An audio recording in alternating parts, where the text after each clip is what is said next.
All right. Well, this is one of the most challenging segment segues we've ever done. We're going to go from talking about nuclear war to this story right here. Conan O'Brien to host 2025 Oscars ceremony. There's really no way to make that not awkward. There's really no way to smooth that. I'm pretty good at segues, as you know, but this one was really hard. I had nothing. Conan O'Brien to host the 2025 Oscars ceremony. Emmy-winning comedian, writer, producer, and former late-night host Conan O'Brien has been tapped to host the 97th Oscars, the Academy of Motion Picture Arts and Sciences announced on Friday.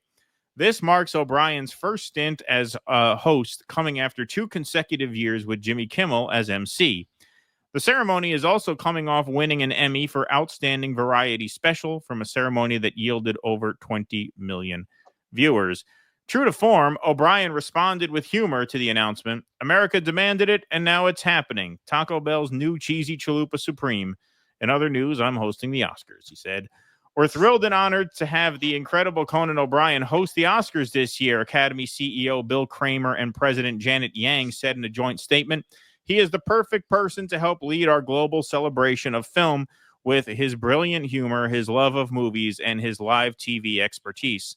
His remarkable ability to connect with audiences will bring viewers together to do what the Oscars do best, honor the spectacular films and filmmakers of this year. Craig Erwich, president of Disney Television Group, underscored O'Brien's suitability for the gig. Conan is a preeminent comedic voice whose decades-long success is marked by his distinctive humor and perspective, Erwich said. He joins an iconic roster of comedy greats who have served in this role, and we are so lucky to have him center stage for the Oscars. Okay, now, Siri, names of comedians who have never made a political statement. Conan O'Brien. Yeah. Done. I mean, call him. Jimmy Kimmel resigned his post. He said back in August that he wasn't interested in doing the gig. That's creepy. I didn't realize my phone was going to activate when I did that. Oh, yeah, it did? Of course, that's creepy shit. That's creepy because I never use it. Right. Yeah. That's right. You can actually awaken Siri when you do that. Yes. Yeah, she doesn't know you're joking. She doesn't understand sarcasm. She's a real goy, Siri. But she will. She will. She'll learn. Yeah, Jimmy Kimmel was not fired or pushed out of the gig. He said he didn't want it. But yeah, this definitely signals that they are looking to move away from the kind of host who would go on a monologue like this, especially given the election results. So this is from Jimmy Kimmel Live. They can be real bastards with copyright. So we have the audio from this, not the video, but you can hear him choke up. You don't necessarily have to see it. He does it in such a pronounced way. You can really hear the pain in his voice. Well, I thought you were going to yeah, right. Exactly. Let's be honest. It was a terrible night last night. It was a terrible night for women, for children, for the hundreds of thousands of hardworking immigrants who make this country go. For healthcare, for our climate, for science, for journalism, for justice, for free speech. It was a terrible night for poor people, for the middle class, for seniors who rely on Social Security, for our allies in Ukraine. I don't need this. I don't need this working class hero crap. Look at how he choked up when he says Ukraine and NATO. That got the biggest tear. Look. Security, for our allies in Ukraine, for NATO, for the truth and democracy and decency. And it was a terrible night for everyone who voted against him. And guess what? It was a bad night for everyone who voted for him, too. You just don't realize it yet. So, yeah, I believe that Conan got this gig because they don't have to worry about him going on a monologue like that. It is definitely a pronounced difference between recent years at the Oscars, especially going back to the Trump years when they were just incessantly preachy. Conan, he's very funny. He's very likable. People dig him. And his episode of Hot Ones is crazy. What's that one? You guys watch Hot Ones? The Hot Wing show? So I'm not into celebrities, but I think the guy that hosts that show is one of the best interviewers working today. He's fucking fantastic. And so every once in a while, there's somebody that I'm like mildly, because I don't really give a shit about celebrities, but like I watch the Conan OBrien one because I like Conan. I watch the Ricky Gervais one, which by the way, if anybody should ever host an award show, it should be Ricky Gervais should host all of them, period. They're never bringing him back after that. No, but they should. He should host all of them. But his episode, you should check out his episode of Hot Ones. Yes, I love Ricky Gervais. If they got Ricky Gervais to host the Oscars, they would do. It is one of the only things that could bring them back. Yeah. They got Ricky Gervais or Dave Chappelle. Yep, people would watch just to see what that would be. And I haven't watched an award show since I was like 15 years old. And the ones Ricky hosted before, I didn't watch. I just watched the clips of him. But if they brought Ricky on, I would 100% watch that live because I know he would go all out, and it would be great. It would be amazing. I mean, Conan is he is a benign pick, but I mean, I think he's benign in the sense that they're trying to move away from the preaching and the preening and the sort of political sort of histrionics. Yeah, there's definitely a shift there. Okay, this is what I meant when I said this is going to be a cultural shift that is going to happen very quickly in a way that you haven't seen since the Reagan years, where one day it was Frank Zappa. The next day it was Alex P. Keaton and Family Ties. It happened in the blink of an eye, faster than you would have thought it could happen.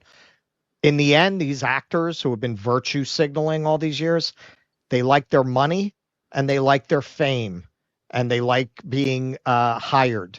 They're going to shut the fuck up. I promise you, because they see the culture has so turned against them that now it jeopardizes their future earnings and work potential.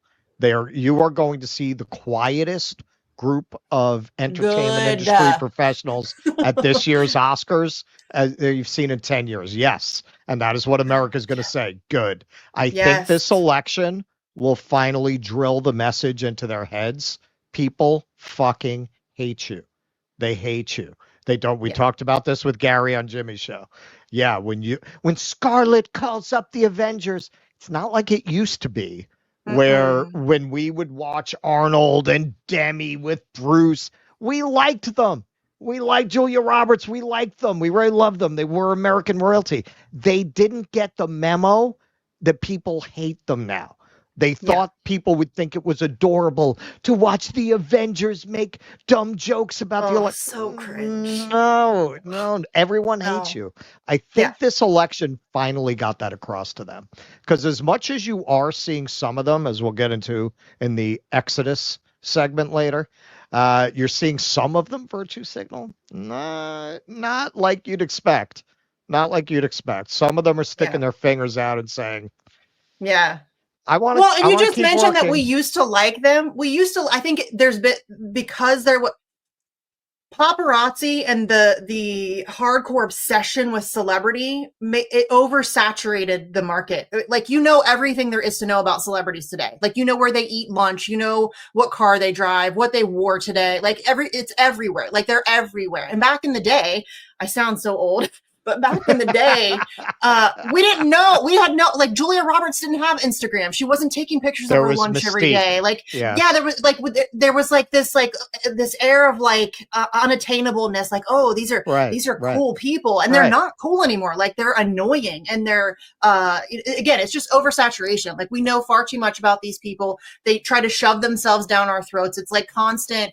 They want to be influencers, and it's like that. And I think that there are certain celebrities who shy away from that. Like the likes of Eminem.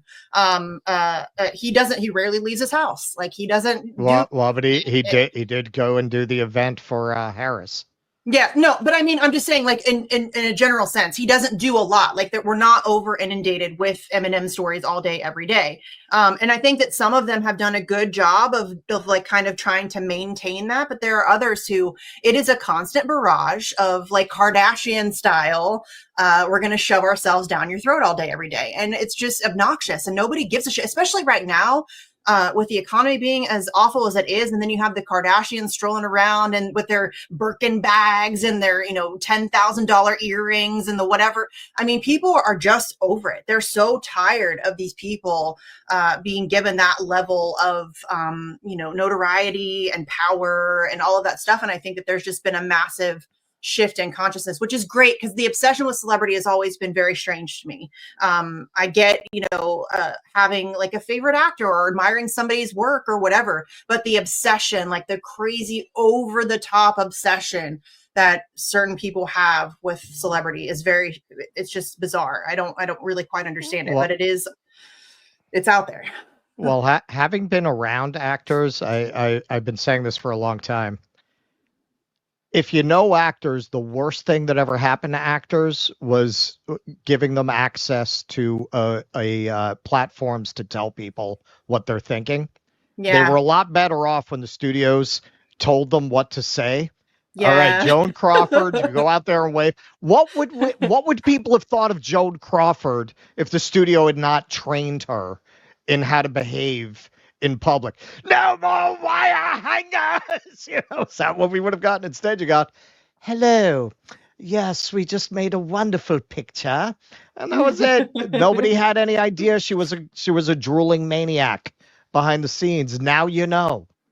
Yeah. Well, here's an example of a great bit. I don't know if you guys have seen this. I thought I would include this because this is Conan tackling some fairly dark and red-pilled political subject matter, but always makes it very light and funny and delightful. This is comedian Jim Downey working a bit about Jeffrey Epstein. This is pretty good for those of you guys who haven't seen this. I think this is fun. I think this is worth showing.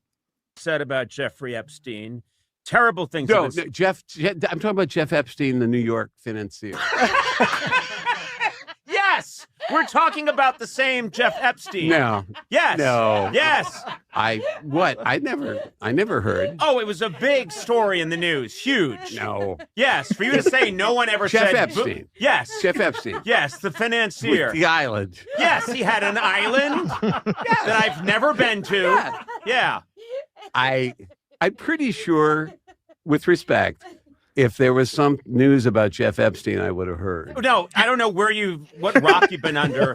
It was a huge story, and Jeff Epstein I have to tell you, he's gone. He's dead. What do you mean? He's dead. He's dead. He's dead. Sorry, nice try. If Jeff Epstein were deceased, I'm pretty sure I would know about it. Now, I admit I've not.